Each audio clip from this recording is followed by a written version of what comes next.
May I know if this is Miss Amelia? Yes, it's me. And you are? Nice to meet you, Miss Amelia. My name is Henry.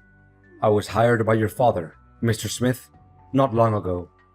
He wanted me to keep you away from all of the misshapes and life-threatening dangers that are predicted to happen in the near future. What mishaps? Can you make it more specific? There's something you need to know, Miss Amelia. Your father told me that he has been battling a brain tumor for at least 3 years now. He decided not to tell you about his sickness because making you sad or concerned is the last thing he wants to do. His condition only gets worse as he gets older. Until recently, a flare-up has caused his life to hang on a thread. What? This can't be true. Why did he hide that cold and harsh truth from me? He knows how important he is to me. As my mother left us behind to pursue her own happiness, my father had to assume the responsibility of both man and woman in our family. Yet, not once in my whole life have I ever heard a single complaint from him. He even chose not to remarry so that he could put his heart and soul into raising me. His love for me truly can't be described by words. I can feel how deeply connected you and your father are, and I'm truly sorry for what you have to go through right now. I know this is difficult to bear all at once, but you need to be strong. Mr. Smith anticipated that when everyone knows about his current condition, some unfortunate events may happen to you and your dad's company. That's why I'm here, to make sure that you'll be safe, no matter what circumstances. Are you still with me, Miss Amelia? Yes, continue where you're at. I'm just gathering my courage, trying to calm down and not crying too much. I know you're a brave girl, Miss Amelia, and your father is always proud of you for that. But wait, why should I put my trust in everything you have to say? Clearly you just must be some random person who happened to know my number. Mrs. Smith figured that you would ask something similar. This is why your father asked me to personally send you a keepsake that's very dear to him, which is your mother's necklace. It should have arrived in your mailbox by now. Give me a few minutes to check. Well, I guess what you said is believable, because the one I found in my mailbox is definitely my mom's necklace, which my dad always carries in his pocket wherever he goes. Look, your father is still fighting hard for his life. Although he can hardly move, he's still able to talk and remains conscious about what's going on around him. In around 3 days, I'll read his testament on his behalf at the hospital. According to his will, you, Miss Amelia, will inherit not only his incredibly large fortune, but also his $1 million company. Well, money and power are never my first priorities. All I care about right now is my dad's vitality and well-being. Money and power may not matter much to you, but your father fears that some people may try to steal them from you, or even try to get rid of you so that they can lay their hands on your father's enormous property. That's why I'm here to protect you, and I'll be secretly watching over you from afar and immediately interfere whenever I feel that your safety is in peril. But you gotta make sure that no one can find out the truth about me, even the people who are closest to you. If that's what my dad wants, then I have no reason to disobey. But may I know the identity of people who want to harm me to appropriate my dad's wealth? Well, there are some names on your father's list of possible suspects. Until now, they haven't made any shady move yet, but it doesn't mean that you can let your guard down. Remember, anything can happen and put your life at risk after your father makes his announcement in a few days, and you have to prepare yourself for the worst case scenarios. I understand. Thanks for the advice. Honey, my heart will be broken into a million pieces if one day I can no longer see my dad again. You know it hurts me as much as it hurts you. But as the doctor said, your father's at the final stage and his chances of making it through are very slim. Please don't say that. It saddens me to an infinite extent. I'm well aware that your dad occupies a very special place in your heart, but now that his part in this lifetime is almost complete, don't you think it's about time that we need to start focusing on keeping up his legacy and make him proud? Legacy? You mean his company? Well, I don't see any point in avoiding this matter. In fact, your father has dedicated his whole life for the growth of the company. Correspondingly, I'm sure that he would want us to take over his place and prolong his thriving business, don't you think? It really doesn't make any sense if you let his lifelong effort go down the drain by worrying too much about his destined demise.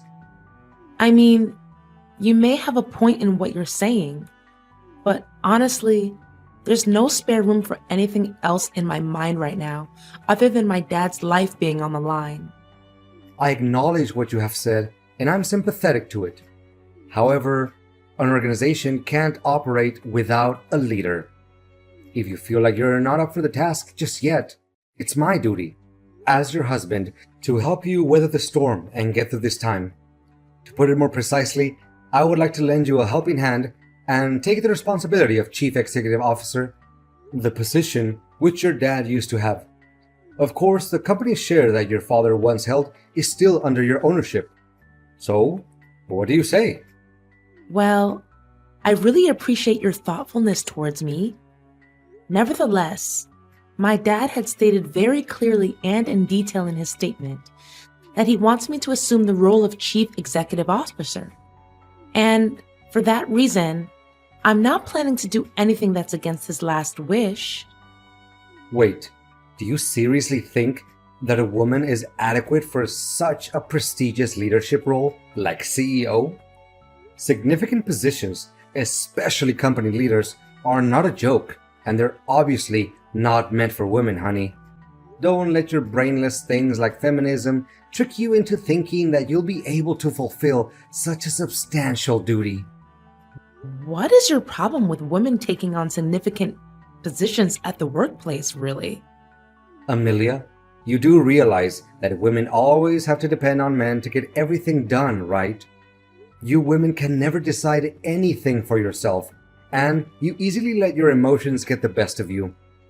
If you still care about the family that we'll build together, you should reconsider your place and fulfill your duties as a wife, which means doing household chores and bearing my children. Well, I don't see anything wrong with me taking on leadership responsibilities. I graduated top of my class, and I dedicated 7 years to achieve my master's degree and PhD in economics. I even devoted more time working for the company than you did. To back up my words, I'd started from the bottom and I made my way to higher positions step by step. Nothing was handed to me on a silver platter, you know. I know, but don't you think it's a little weird that the husband works as a subordinate to the wife? Why? I don't see anything that's weird about it. Honey, it's about finding the one that's more suitable for the job. That's all. It has nothing to do with the roles we have in our family. I honestly don't have any clue about why I still have to stick with an inferior job title like sales manager. It's literally nothing compared to your position, which leaves me no choice but feeling unfairly treated. I mean, didn't he take any of my hard work into account? You do realize that to get to the point where you're at now, it takes other people at least 3 years? You had it easy enough and got promoted to manager in only 5 months just because you're my husband. I mean, what will other people say? They may think that I'm nothing but merely a parasite in your family. Not getting the highest position of the company doesn't make you a parasite, William. What's wrong with you all of a sudden? I thought you enjoyed your current job. I did, until I figured out how deceitful your father was. He promised that I would take his place after he retired. Now he swallowed his own words and had you take over the position instead. What?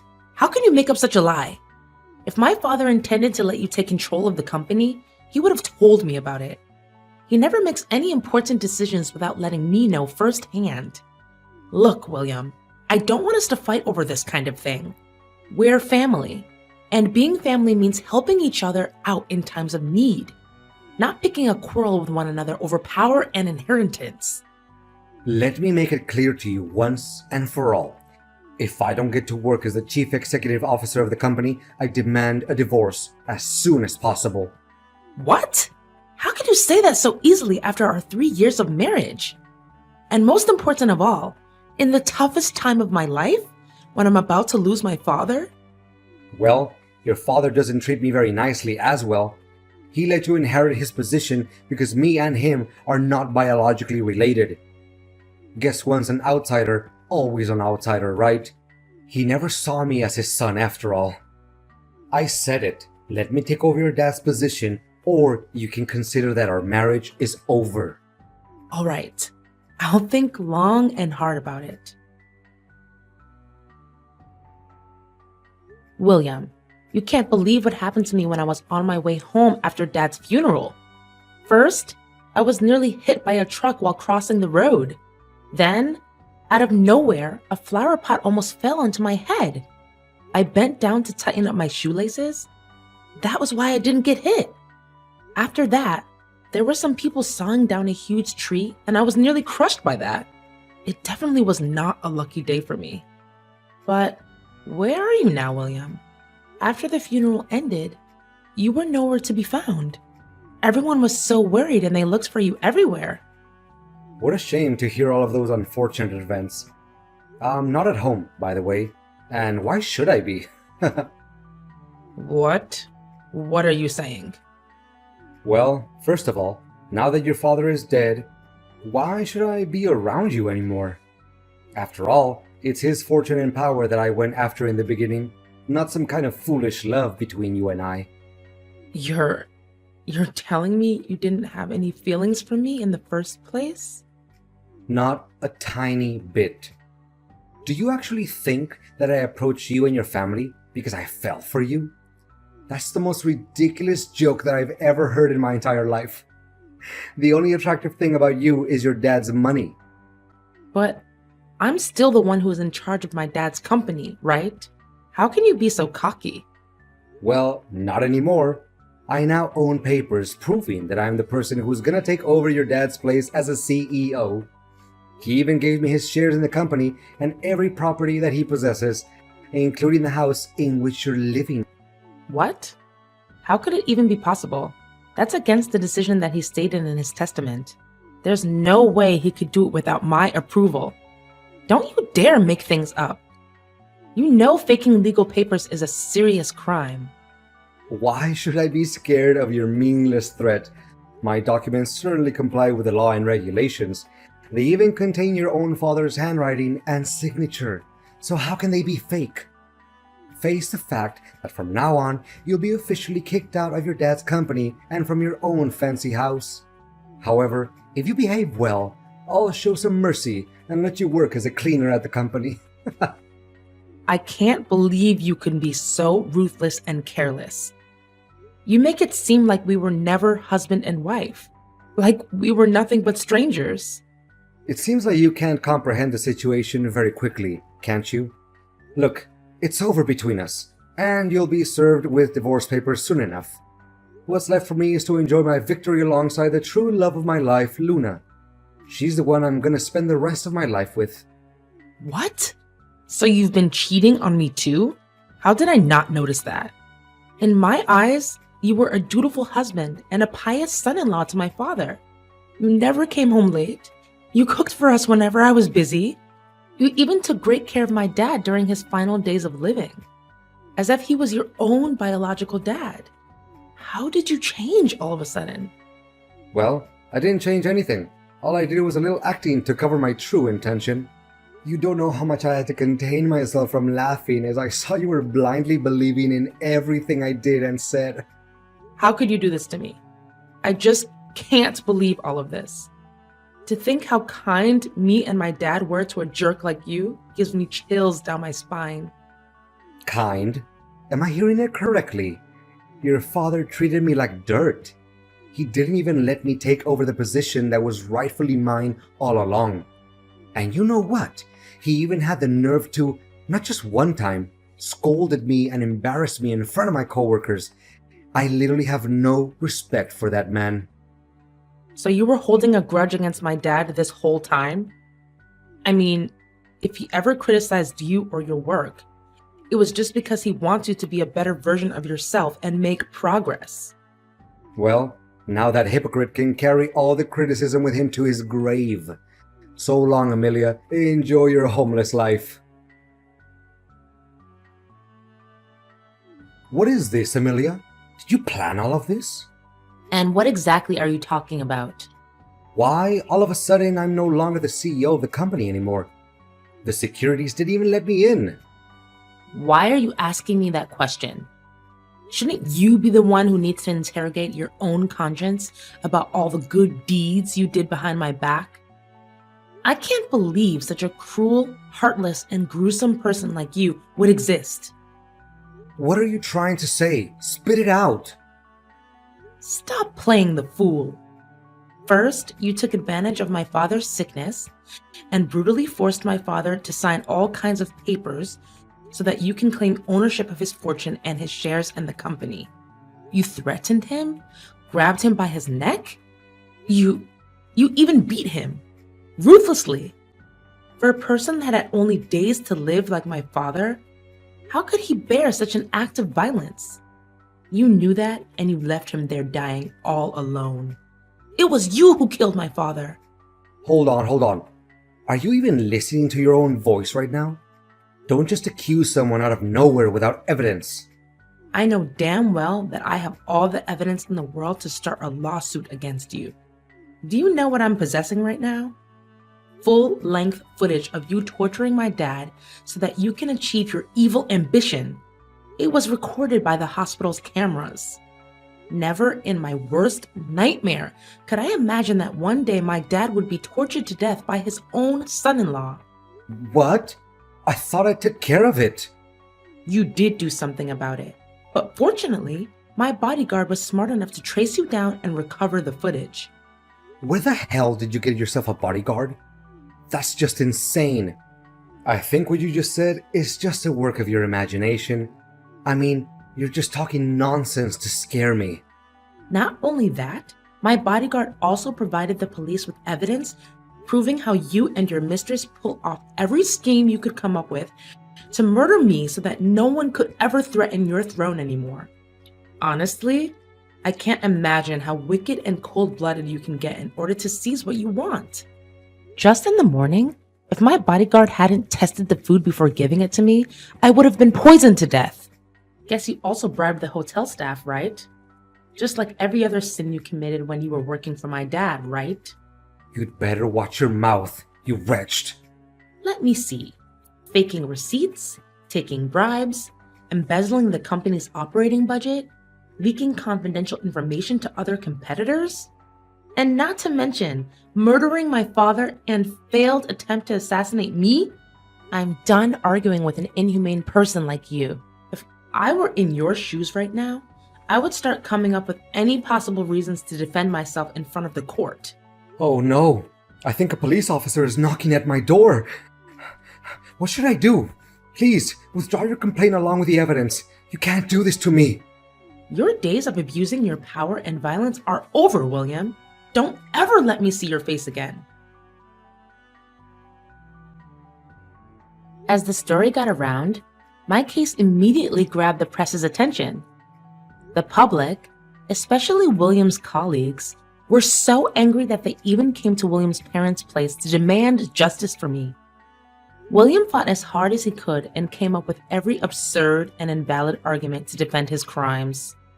However, with all the evidence that my bodyguard secretly helped me gather, I still won the case. Finally, my ex-husband's mask was exposed along with all of the dreadful crimes that he committed for the sake of power and money.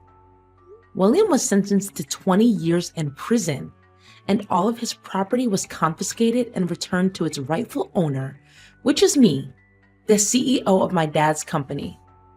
Being a competent, talented woman with a solid academic background, the substantial duty of a leader doesn't slow me down at work. In fact, it helps my capacity and qualities stand out, which contributes to fortifying the position at the company.